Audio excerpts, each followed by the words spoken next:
Buenas noches, saludo cordial, bienvenidos una vez más a TV Salud, el Notimagazine de la Facultad de Salud de la Universidad del Valle.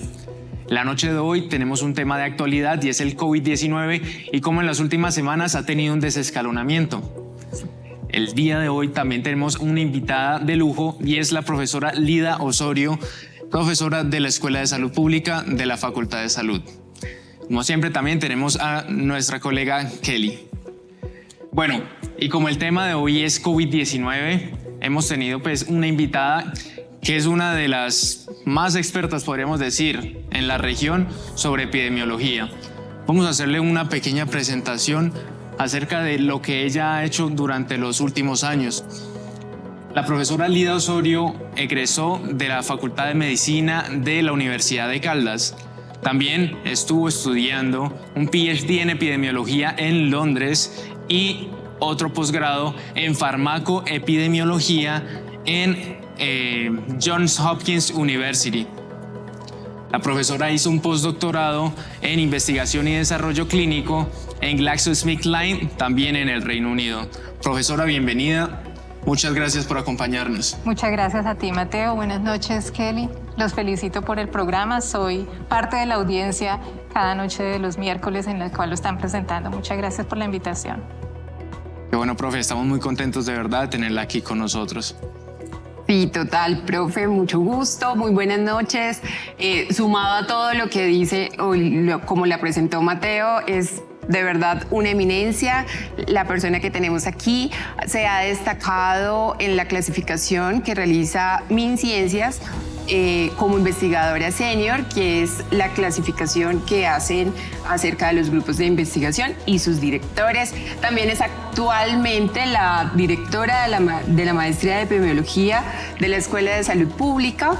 Y bueno, también he participado de la mano, o mejor, en las secretarías municipal y en la departamental, estableciendo políticas públicas en cuanto a enfermedades infecciosas, ¿cierto, profe?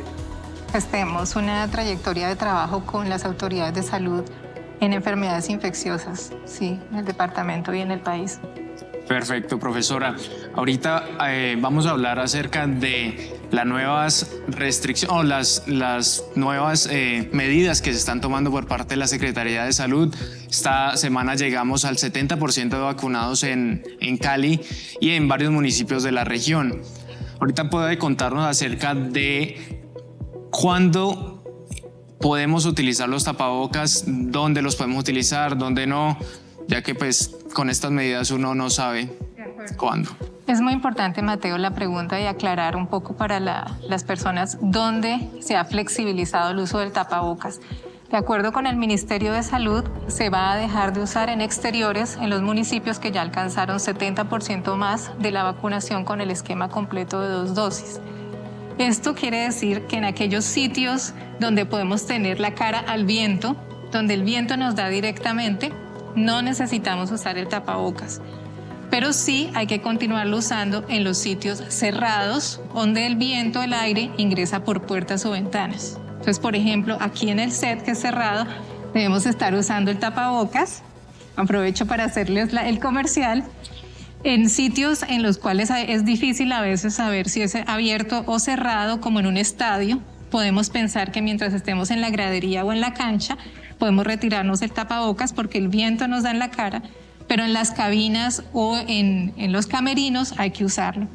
En las universidades o los colegios, en las plazoletas, en los parques, en la calle, en el patio del colegio, se puede dejar de usar el tapabocas, pero hay que volverlo a usar cuando estamos dentro, en los salones, por ejemplo. En los centros comerciales cerrados hay que usarlo, seguirlo usando también en los cines, en los teatros. Entonces es importante distinguirlo y es también clave tener un dispositivo donde podamos guardarlo. Por ejemplo, una bolsa de papel, doblarlo por la mitad, guardarlo si estamos afuera y volverlo a sacar, ponerlo de la tira cuando estamos nuevamente adentro. Claro, es clave esto, saber que podemos dejar de utilizar el tapabocas en lugares abiertos donde nos dé el aire, pero pues siempre debemos tenerlo a la mano porque sí o sí vamos a tener que entrar en algún espacio cerrado. Claro que sí, Mateo. Y de eso se trata nuestra siguiente nota con la máxima autoridad en salud pública del departamento, la doctora María Cristina Lesmes Duque, quien nos va a hablar sobre los 18 municipios que se encuentran en este paso de no utilizar los tapabocas en lugares abiertos. Vamos a ver la nota. Empezamos vacunación contra COVID el 18 de febrero del año 2021, ya cumplimos un año. Tenemos hoy 77% de cobertura en primera dosis, 65% de cobertura en segunda dosis y la dosis, el refuerzo, el promedio no supera el 30%. En el grupo general, en la misión general, digamos que hemos alcanzado una cobertura superior al 70% que nos permite alguna flexibilidad. Pero cuando analizamos la cobertura por grupos de edad, tenemos una situación muy compleja. Los menores, los niños entre 3 y 11 años no superan el 50% de la vacunación. Los chicos entre 11 y 17 están un poquito más arriba. Las personas entre 18 y 49, 50 años tienen la más alta tasa de cobertura y las personas que siguen en la siguiente grupo de edad están sobre el 77%. Entonces, si bien el departamento globalmente supera el 77% en primera dosis, en niños entre 3 y 11 años la cobertura es muy baja. Eso nos obliga a hacer un ejercicio de mutuo colaboración con el sector educativo, con recordar a los padres de familia la importancia de la vacuna y tenemos también una gran dificultad en poner la tercera dosis.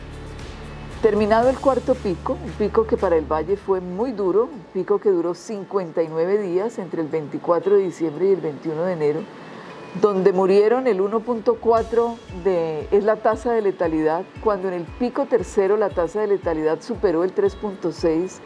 Tenemos suficientes pruebas científicas para demostrar la importancia de la vacuna. Si no hubiésemos tenido un porcentaje de población tan importante vacunado para el cuarto pico, la mortalidad había superado a las 3.500 personas. Perdemos 1.581 con una tasa de letalidad baja. Esos son estímulos a vacunar. Sin embargo, observamos que el 52% de las personas que mueren no tenían ninguna vacuna, la gran mayoría mayores de 60 años.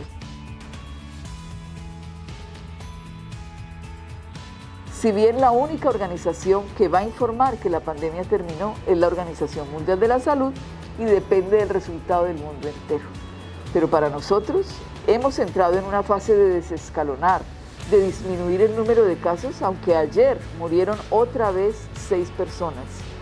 Pero el día jueves, por fortuna, ninguna persona requirió entrar a UCI, por primera vez en muchísimos meses. Eso significa que evidentemente el COVID ha bajado, que la vacunación está resultando que sus efectos son benéficos y que pues con todos los esfuerzos que hacemos de trabajo con los alcaldes, con los directores locales de salud, con el sector educativo, con la comunidad, produce efectos positivos.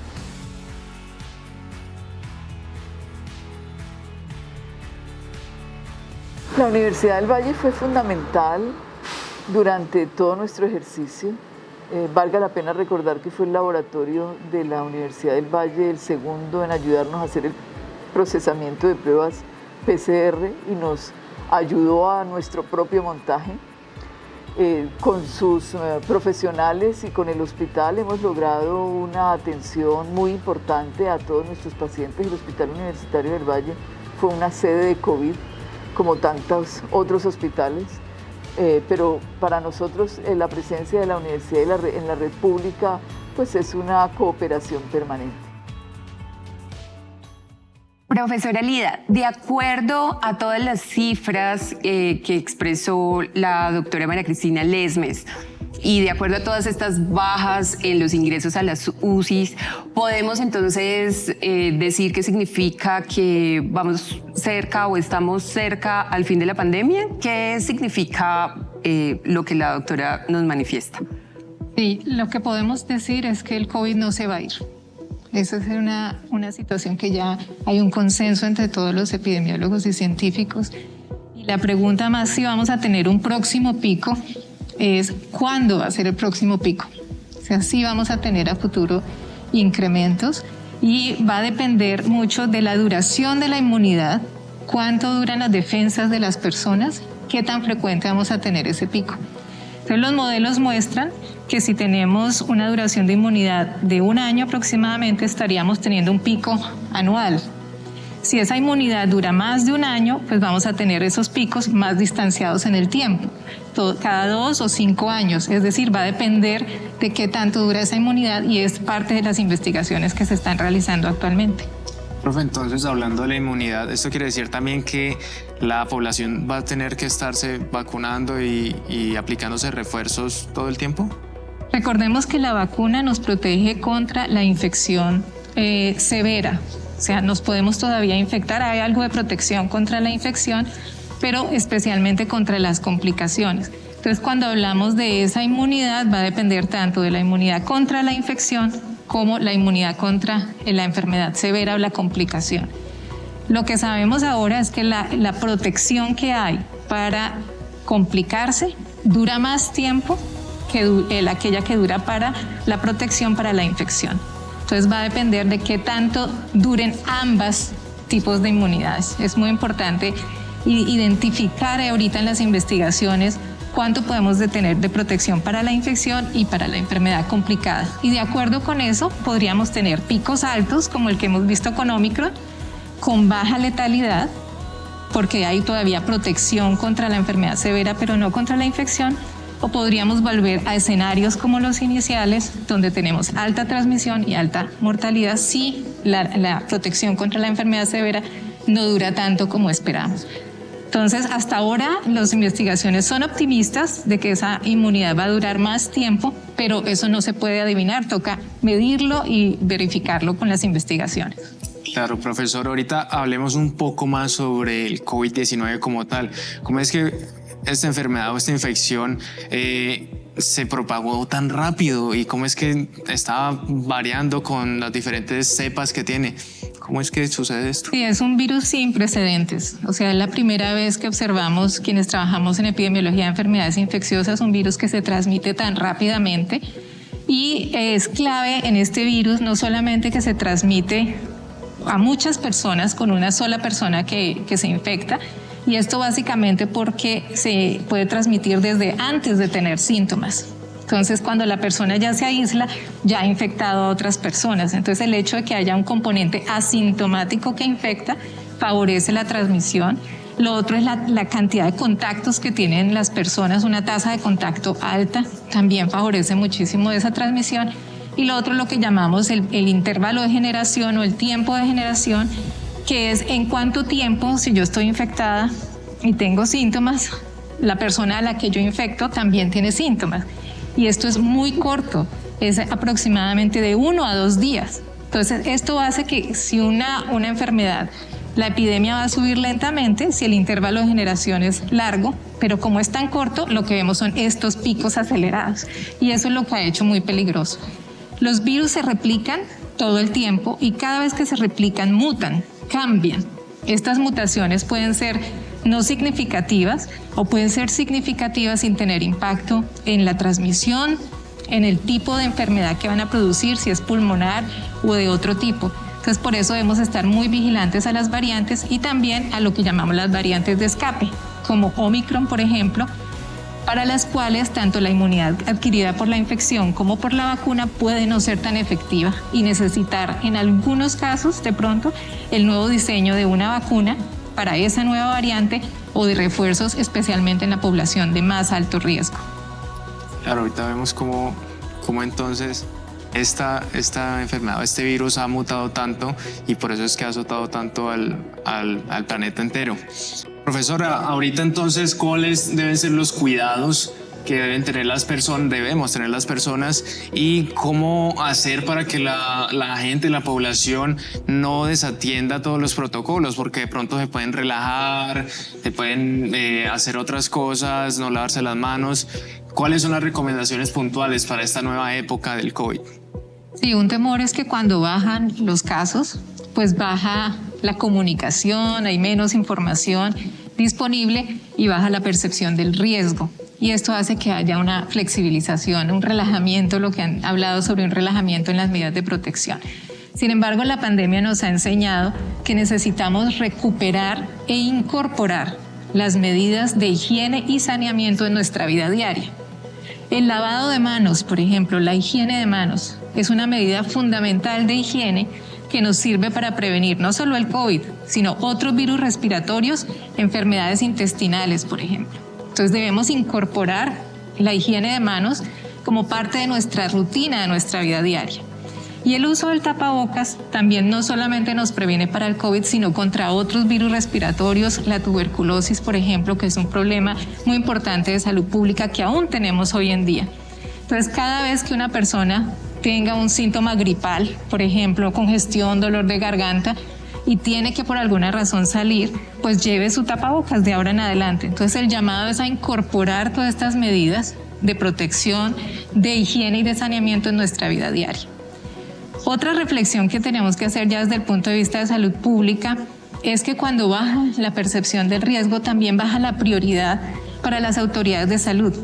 Y uno lo entiende porque son muchos eventos de salud pública a los que hay que darle respuesta. Entonces hay un llamado muy especial a que se mantenga la financiación para fortalecer las capacidades de salud pública, porque ahora hay que dar respuesta, además de todos los eventos de salud pública, también a COVID. Entonces hay que mantener las capacidades en vacunación, en diagnóstico, en manejo y sobre todo las capacidades de vigilancia epidemiológica.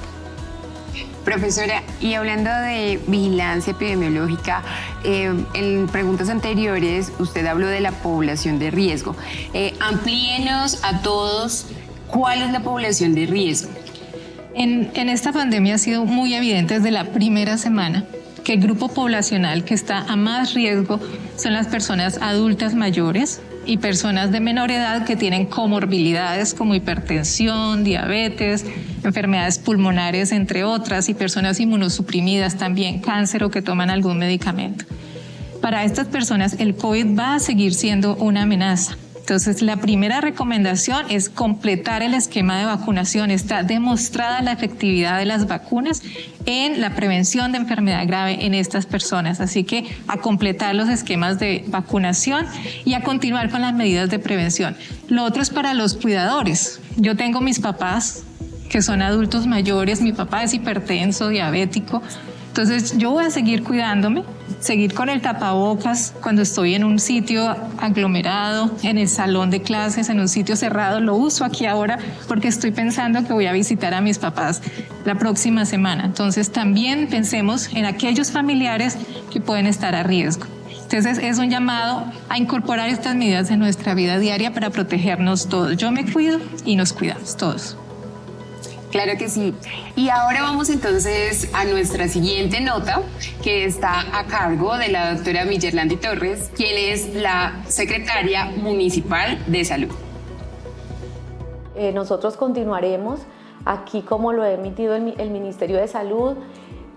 Aquí hacemos un llamado a la responsabilidad individual. Nosotros continuamos con todas las estrategias de prevención, comunicación, seguir mencionando. Si usted tiene síntomas respiratorios, utilice el tapabocas. Si es una persona de alto riesgo y está en unos espacios cerrados, hay mucha gente, utilice el tapabocas, lavado frecuente de manos.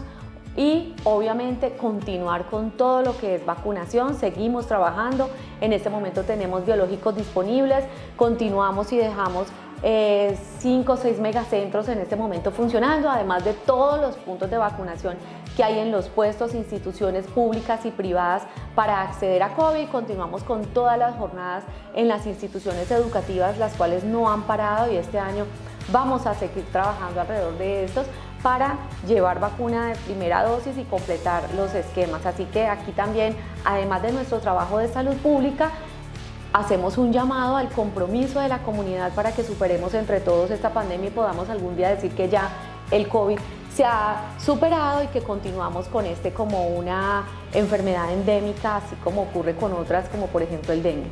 Bueno, yo agradezco inmensamente al rector de la Universidad del Valle, a los docentes de las facultades de salud, docentes de facultades sociales que nos han apoyado y nos apoyaron en un momento crucial alrededor de la pandemia.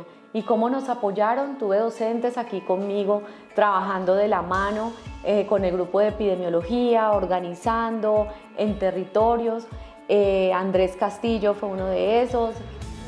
Daniel Quintero también me ayudó mucho, David, la doctora Lida. Tuve varios docentes de la Universidad del Valle que nos apoyaron, que nos dieron la mano, que fueron oportunos en su momento, que nos acompañaron, y también luego vino todo lo del laboratorio molecular, que obviamente apoyó bastante en lo que tuvo que ver con las pruebas y diagnóstico oportuno cuando a veces ni siquiera teníamos cómo responderle a la comunidad. Así que sí, muy agradecida con la Universidad del Valle y bueno, con todas las universidades que nos acompañaron y nos han apoyado y que fueron y han sido supremamente valiosos, y yo sé que eso ha permitido en este momento fortalecer la relación entre la Secretaría de Salud y la academia, y de allí ha salido el comité académico que en este momento está sesionando cada mes y que nos ha permitido fortalecer aún más la relación entre el sector público y la academia. Bueno, y esta fue la secretaria de Salud Municipal de Santiago de Cali. Ahorita, para cerrar el tema muy interesante de hoy, vamos a hablar sobre las políticas públicas que se han establecido en el Valle del Cauca y en la ciudad. Y tenemos a la profesora que ha participado en toda esta creación con los consejos de salud. Así que, profe, ¿qué nos puedes hablar y comentar acerca de las políticas públicas que se han tenido? De acuerdo, es muy importante tomar las lecciones aprendidas de la pandemia, saber qué cosas debemos hacer de ahora en adelante para prevenir una situación como esta en el futuro. Yo creo que hay unos elementos claves que hay que considerar. El primero es que necesitamos fortalecer todo el sistema de alerta temprana. ¿Qué es alerta temprana? Ahora los casos están disminuyendo, pero van a seguir ocurriendo algunos conglomerados, o sea, episodios de COVID en grupos poblacionales que tenemos que estar alerta, por ejemplo, en un hogar de adulto mayor, en la cárcel, en una universidad, en un colegio. Si ocurre un conglomerado de estos, debemos estar en capacidad de detectarlo y hacer la respuesta para prevenir una mayor expansión, o también identificar qué tipo de virus, de variante del virus está causando esto, y si esta variante puede estar asociada con mayor transmisión, con escape de inmunidad o con una nueva manifestación clínica diferente a la pulmonar, por ejemplo, que eso pudiera pasar en el futuro. Otro reto muy importante es fortalecer la incorporación del COVID con todas las otras actividades de salud pública, por ejemplo, de atención primaria en salud, de la prevención de infecciones asociadas a la atención de salud. Desafortunadamente tenemos infecciones que se adquieren cuando uno entra a un hospital, y es muy importante vigilar y mantener la prevención de estas infecciones en la atención hospitalaria. Y aquí hago un llamado también a los arquitectos, a los ingenieros, a todas las otras disciplinas para que asuman su responsabilidad en salud pública. Hay que pensar en el diseño de las casas, de los edificios, de los colegios, de los centros comerciales para favorecer la ventilación y disminuir el riesgo de tener infecciones transmitidas por vía aérea, porque este no es ni el primer ni el último virus emergente que vamos a tener. Así que debemos aprender estas lecciones y prepararnos para el futuro. Así es, entonces todos debemos saber que así esté bajando los casos y los contagios, tenemos que seguirnos cuidando, tenemos que seguir usando los tapabocas en sitios cerrados, usando siempre pues el lavado de manos, desinfectante y siguiendo todos los protocolos para que no nos infectemos y nos enfermemos. No bajar la guardia. Así es. Así que hemos terminado el programa de hoy, un programa donde hemos aprendido muchas cosas, donde tuvimos a la profesora Lida Osorio y también las participaciones de las secretarias de Salud Municipal y del departamento. Kelly, muchas gracias también por todo. Profe, gracias por aceptarnos la invitación. Muchas gracias, Mateo. Muchas gracias, Kelly, y una felicitación nuevamente por el programa, que está muy, muy interesante. Gracias, profe. Esperamos tenerla en otro programa. Y nos vemos nosotros el próximo miércoles a esta misma hora en Canal Univalle TV.